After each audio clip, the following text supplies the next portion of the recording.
দেখুন ওখানে দীর্ঘদিন ধরেই মানে ইভিএমটা এমন জায়গায় বসানো হয় একদম দরজার সাইডে এবং বাইরে থেকে পুরো সারাদিনের মানে যত মানুষ ভোট দেয় সাধারণ মানুষ তাদের প্রত্যেককে ভিডিও করা হয় এবং ভোট শেষ হওয়ার পরে তাদের সেই ভিডিও দেখিয়ে তাদেরকে বিভ্রান্ত করা হয়, তাদেরকে বাড়ি ঘর ভাঙচুর করা হয়, এমনকি তাদেরকে হুমকি দেওয়া হয়।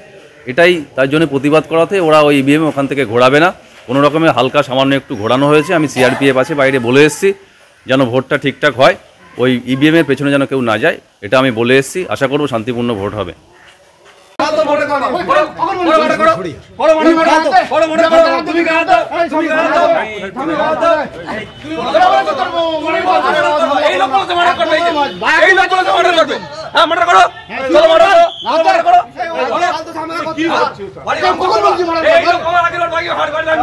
আমাদের ভিডিও ভালো লাগলে লাইক এবং শেয়ার করুন। কমেন্ট সেকশনে গিয়ে জানান আপনাদের মতামত।